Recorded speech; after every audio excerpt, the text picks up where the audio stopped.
Halo guys. Kita dari Kompak 3 berada di pabrik kerupuk. Ikuti kegiatan kami hari ini. Ayo.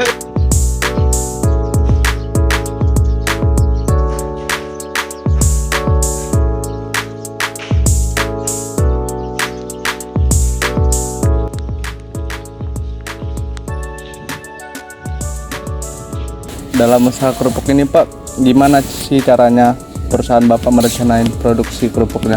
Langkah-langkahnya Pak?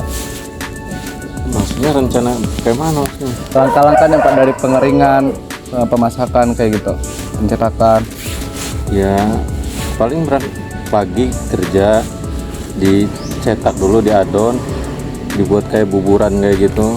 Nanti udah agak kental, dicetak, dijemur. Sore-sorenya paling dipetik. Nah, terus kalau nebak berapa banyak kerupuk yang diminta pelanggan gimana Pak? Kayak berapa banyak yang diproduksi per hari gitu Pak? Ya nggak bisa ditentuin sih, tergantung. Di sana kan ada catatan berapa kilo gitu yang ngegoreng dari satu orang. Jadi tiap hari bisa beda-beda. Ya tiap hari bisa beda-beda tergantung yang dagang. Kalau situasinya di lapangan dingin nggak kurang gitu penjualan, ya turun. Kalau lagi rame ya rame. Itu untuk jumlah pekerjanya itu kira-kira berapa ya Pak? Kalau jumlah pekerja paling ada 9 orang. Kalau pedagang bukan disebut pekerja sih Mbak. Dia disebutnya mitra kerja. Karena apa ya? Karena nggak ada keterkaitan sama yang punya pabrik gitu. Dia yang ngejualin barang kita ya bukan sistem gaji. Hasilnya dia beli barang dijual sama dia gitu.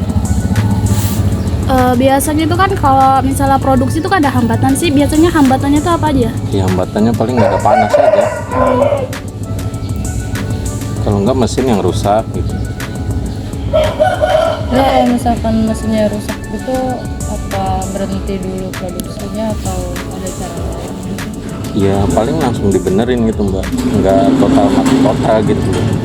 Paling apanya aja gitu, dari gearnya entah apanya.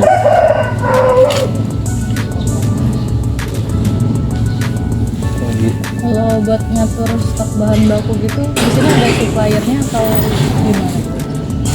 Kalau bahan baku ya biasanya ada yang nganter sih. Kalau misalkan stoknya udah mau nipis, ya kita tinggal telepon aja gitu. Itu kayak dijadwalin nggak? Misalkan seminggu sekali atau berapa biasanya gitu? Nggak nentu juga sih Mbak, karena kita lihat cuaca lagi. Kalau misalkan nggak kejemur barang ya nggak ada ini tempat itunya tuh yang bambu-bambu itu, ya kita libur gitu. Jadi barang ini nggak bisa ditentuin seminggu habis atau sebulan habis. Kalau dari kayak teknologi kayak sosmed gitu ada pengaruh nggak sih buat produksi ini? Nggak ada. Pemasaran gitu nih? Nggak ada lewat sosmed Mbak. Ya kerupuk ini mah nggak kayak kerupuk Palembang. Kalau kerupuk Palembang ya mungkin ada aja, tapi kalau kerupuk ini mah ya nggak ada sih. Jadi penjualannya cuma kayak dari dititipin orang terus ke warung-warung gitu? Iya, dititip ke warung-warung kalau pedagang. Kalau misalkan ada kenaikan dari bahan baku gitu Pak, ada caranya nggak sih, apa harga kerupuknya dinaikin atau? Kalau harga kerupuk di lapangan nggak naik, paling setoran dari pedagang naik. Jadi beda di setoran pedagangnya. Pedagangnya aja. Kalau di satu hari gitu kayak permintaannya lagi banyak gitu Pak, pernah nggak sih kayak kekurangan stok gitu? Ya sering kalau musim hujan ya kita kekurangan stok pasti. Terus cara gitunya Ya susah Mbak, namanya alam matahari, kita nggak bisa manggil matahari. berarti di sini kalau misalkan mau itu berdasarkan pesanan atau stok gitu aja? Ya maksudnya gimana? Kayak orang kalau mau beli gitu, kayak bapaknya udah nge-stok atau emang ini udah dipesan semua gitu? Ya di stok sih biasanya barangnya, jadi tinggal pedagang tuh kalau mau ngegoreng tinggal goreng aja. Itu udah di stok dulu ya. Kalau terkait alat-alatnya yang digunakan itu ada apa aja sih Pak?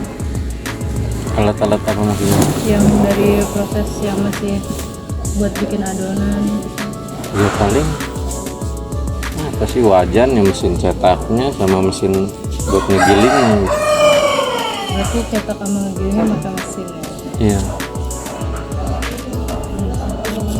Ya kalau dicetak mah cetak manual, maksudnya di pressnya ke bawah itu pakai mesin.